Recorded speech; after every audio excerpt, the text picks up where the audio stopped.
Assalamualaikum warahmatullahi wabarakatuh. Ini adalah kisah nyata dan kami mengutip dari berbagai website dan juga dari berbagai sumber lainnya. Untuk kebenarannya tetap hanya Allah Subhanahu wa taala sajalah yang Maha mengetahuinya. Akan tetapi, simak kisah ini sampai akhir karena banyak sekali pelajaran dan hikmah yang bisa diambil dari kisah 7 kali pergi haji, wanita ini tidak bisa melihat Ka'bah. Apa yang sebenarnya dia lakukan? Langsung saja simak ceritanya. Ada seorang anak laki-laki, sebut saja namanya Hasan, sebagai nama samaran, dan bukan nama yang sebenarnya. Sebagai seorang anak yang berbakti kepada orang tuanya, Hasan mengajak ibunya untuk menunaikan ibadah haji. Sang ibu, atau sebut saja Fulanah, tentu saja senang dengan ajakan anaknya itu. Sebab sebagai seorang muslimah yang mampu secara materi, mereka tentu sangat dianjurkan untuk menunaikan ibadah haji. Segala perlengkapan sudah dipersiapkan. Ibu dan anak ini akhirnya berangkat ke Tanah Suci. Kondisi keduanya saat itu sehat walafiat, tidak kurang satu apapun. Kemudian tiba harinya di mana mereka melakukan tawaf dengan hati dan niat yang ikhlas menyeru panggilan Allah dan juga untuk menunaikan ibadah haji. Labbaik Allahumma labbaik, aku datang memenuhi seruanmu ya Allah. Hasan mendampingi ibunya dan berkata, wahai ummi, undur ila Ka'bah. Wahai ibu, lihatlah ke Ka'bah. Hasan menunjukkan Ka'bah kepada ibunya. Sedangkan ibunya yang berjalan di sisi anaknya itu tidak bereaksi dan hanya terdiam saja. Sebab ibunya itu sama sekali tidak melihat apa yang ditunjukkan oleh anaknya tersebut. Lalu Hasan kembali berkata kepada ibunya. Ia tampak bingung melihat raut wajah ibunya sebab di wajah ibunya tampak kebingungan. Ibunya sendiri pun tidak mengerti mengapa ia tidak bisa melihat apapun selain kegelapan. Beberapa kali ia mengusap-ngusap matanya, tetapi kembali yang tampak hanyalah kegelapan dan ia tetap tidak bisa melihat Ka'bah. Padahal tidak ada masalah dengan kesehatan matanya. Beberapa menit yang lalu, ia masih melihat segalanya dengan jelas. Akan tetapi, entah mengapa ketika memasuki Masjidil Haram, segalanya menjadi gelap gulita. Hasan pun bersimpuh di hadapan Allah. Ia sholat memohon ampunannya. Hati Hasan begitu sedih. Siapapun yang datang ke Baitullah pasti mengharapkan rahmatnya. Akan tetapi Hasan tidak berkecil hati. Mungkin dengan ibadah dan taubatnya yang sungguh-sungguh, ibundanya akan dapat merasakan anugerahnya dengan menatap ke arah Ka'bah. Kelak, Hasan berniat akan kembali membawa ibunya berhaji di tahun depan. Mungkin nasib baik belum berpihak kepadanya di musim haji tahun tersebut. Namun tahun berikutnya kejadian serupa terulang lagi. Ibunya kembali dibutakan di dekat Ka'bah sehingga ibunya tidak bisa melihat Ka'bah juga. Akan tetapi Hasan tetap tidak putus asa. Ia kembali membawa ibunya ke Tanah Suci di tahun berikutnya untuk melaksanakan ibadah haji lagi. Namun anehnya, ibunya tetap saja tidak bisa melihat Ka'bah. Setiap berada di Masjidil Haram yang tampak di matanya hanya kegelapan saja. Begitulah keganjilan atau keanehan yang terjadi pada diri Fulanah atau ibunya si Hasan. Sehingga kejadian itu berulang sampai 7 kali menunaikan ibadah haji. Ia tetap tidak bisa melihat Ka'bah. Nauzubillah min dzalik. Hasan tak habis pikir, ia benar-benar tak mengerti apa yang menyebabkan ibunya menjadi buta di depan Ka'bah. Padahal setiap berada jauh dari Ka'bah, penglihatannya selalu normal.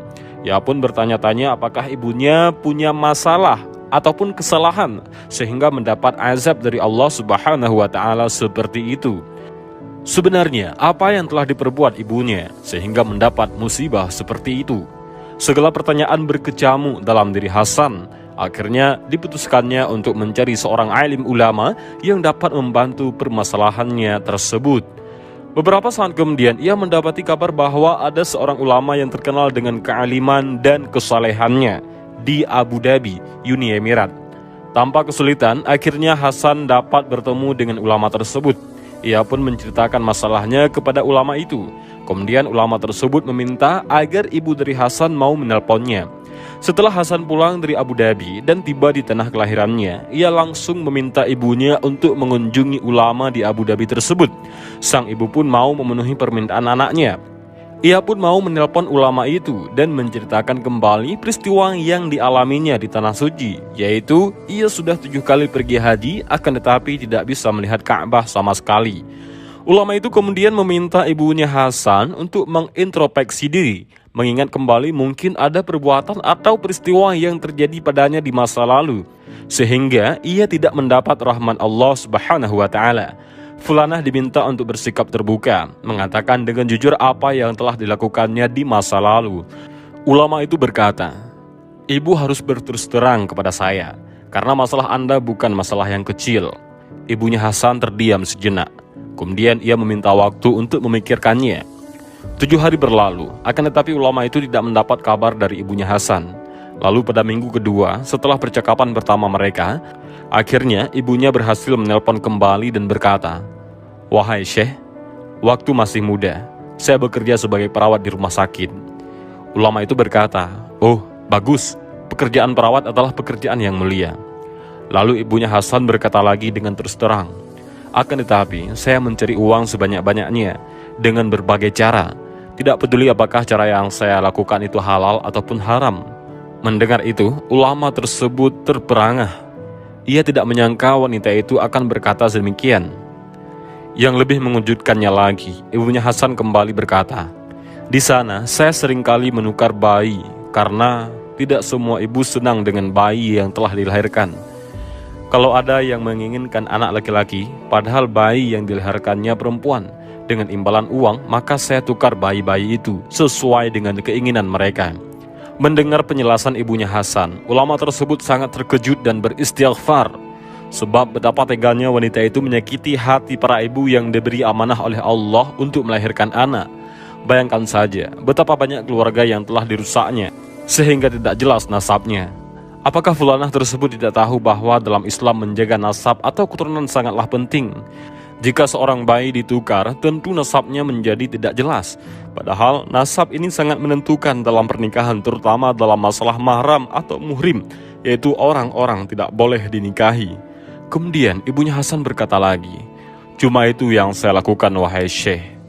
Dengan keheranan, ulama itu berkata, "Cuma itu? Astagfirullah. Tahukah Anda bahwa perbuatan Anda itu dosa yang luar biasa? Betapa banyak keluarga yang sudah Anda hancurkan. Lalu apalagi yang dikerjakan selain itu?" Maka ibunya Hasan bercerita lagi, "Di rumah sakit, saya juga melakukan tugas memandikan orang mati." Ulama itu berkata, "Oh, bagus. Itu juga pekerjaan yang mulia." Ibunya Hasan berkata, "Iya, tapi saya memandikan orang mati karena ada kerjasama dengan tukang sihir. Setiap saya bermaksud menyengsarakan orang, baik membuatnya mati atau sakit, segala perkakas sihir itu sesuai dengan syaratnya, harus dipendam di dalam tanah. Akan tetapi, saya tidak menguburkannya di dalam tanah, melainkan saya masukkan benda-benda itu ke dalam mulut orang yang mati tersebut." Astagfirullah, sungguh perbuatan yang tidak terpuji. Kemudian ibunya Hasan melanjutkan ceritanya.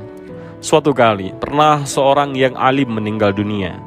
Seperti biasa, saya memasukkan berbagai barang-barang sihir, seperti jarum, benang, dan lain-lain ke dalam mulutnya. Namun entah mengapa benda-benda itu seperti terpental tidak mau masuk. Walaupun saya sudah menekannya dalam-dalam, benda-benda itu selalu kembali keluar. Saya coba lagi, begitu seterusnya berulang-ulang. Akhirnya emosi saya memuncak. Saya memasukkan benda itu dan saya jahit mulutnya. Cuma itu dosa lain yang saya lakukan, wahai Syekh." Mendengar cerita ibunya Hasan yang datar dan merasa tanpa rasa dosa itu, ulama tersebut berkata dengan sedikit marah, "Kau bilang, cuma itu yang kamu lakukan? Subhanallah, sungguh saya tidak bisa membantu Anda." Saya angkat tangan. Ulama itu agaknya sangat terkejut mengetahui perbuatan ibunya Hasan. Tidak pernah terbayang dalam hidupnya bahwa ada seorang manusia, apalagi ia adalah wanita yang memiliki nurani begitu tega dan begitu keji. Tidak pernah terbayangkan dalam hidupnya bahwa ada seorang wanita yang melakukan perbuatan sekeji itu. A'udzubillah min dzalik. Akhirnya ulama itu berkata, "Wahai ibu, Anda harus memohon ampun kepada Allah, bertaubat dengan sebenar-benarnya taubat, karena hanya Dialah yang bisa mengampuni dosamu." Setelah beberapa lama, sekitar 7 hari kemudian, ulama itu tidak mendengar kabar selanjutnya dari ibunya Hasan. Akhirnya ia mencari tahu dengan menghubunginya melalui telepon. Ia berharap ibunya Hasan telah bertobat atas segalanya yang telah diperbuatnya. Akan tetapi, karena tak juga memperoleh kabar, ulama itu akhirnya menghubungi anaknya, yaitu Hasan di Mesir. Ulama itu menanyakan kabar ibunya. Ternyata kabar duka yang diterima oleh ulama itu. Hasan berkata, "Ummi sudah meninggal dunia 2 hari setelah menelpon Anda, wahai Syekh." Ulama itu terkejut mendengar kabar tersebut dan berkata, "Bagaimana ibumu meninggal?" Kemudian Hasan pun menceritakannya. "Wahai Syekh, setelah ibu menelpon Anda, 2 hari kemudian ibuku jatuh sakit dan meninggal dunia. Yang mengejutkannya adalah waktu peristiwa penguburannya. Ketika tanah sudah digali untuk kemudian dimasukkan jenazah, atas izin Allah, tanah itu rapat kembali, tertutup dan mengeras. Para penggali kubur pun mencari lokasi lain untuk digali. Namun peristiwa itu terulang kembali. Tanah yang sudah digali kembali menyempit dan tertutup rapat lagi. Peristiwa itu berlangsung begitu cepat sehingga tidak seorang pun pengantar jenazah yang menyadari bahwa tanah itu kembali rapat. Dan peristiwa itu terjadi berulang-ulang. Para pengantar yang menyaksikan peristiwa itu merasa ngeri dan merasakan sesuatu yang aneh terjadi. Mereka yakin kejadian itu pastilah berkaitan dengan perbuatan si mayit tersebut.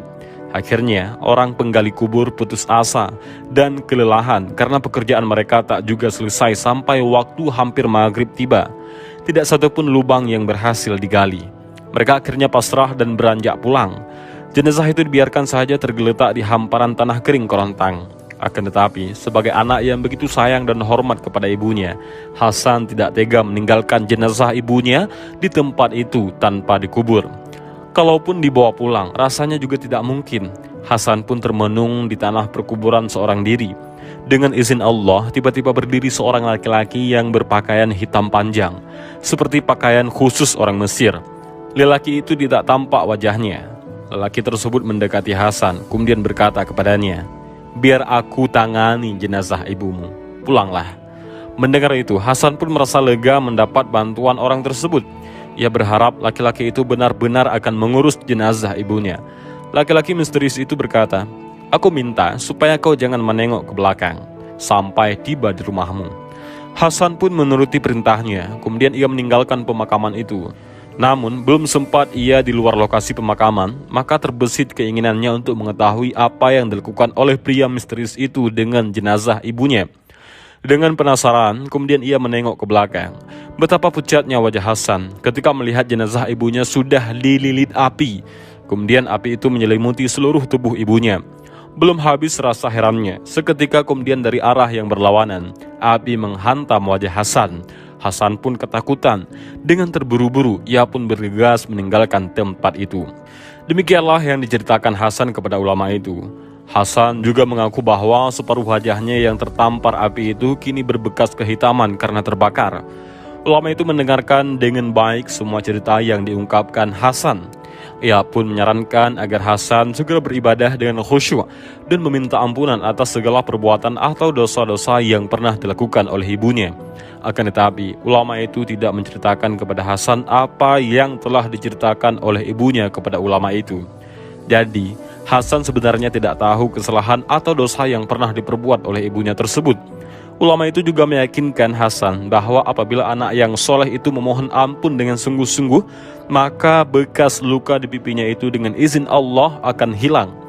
Dan benar saja, tak berapa lama kemudian Hasan kembali mengabari ulama itu bahwa lukanya yang dulu amat terasa sakit dan panas luar biasa itu, semakin hari bekas kehitamannya hilang. Tanpa tahu apa yang telah dilakukan ibunya selama hidupnya, Hasan tetap mendoakan ibunya. Ia berharap apapun perbuatan dosa yang telah dilakukan oleh ibunya akan diampuni oleh Allah Subhanahu wa Ta'ala.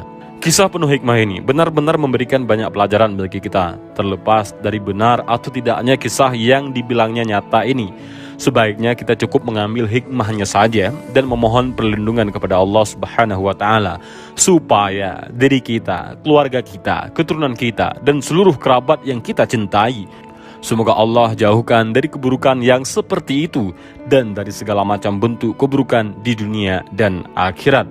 Dan silahkan komen di bawah kira-kira pelajaran apa yang bisa kita ambil. Demikian video ini, mudah-mudahan bermanfaat. Allahu a'lam bishawab. Assalamualaikum warahmatullahi wabarakatuh.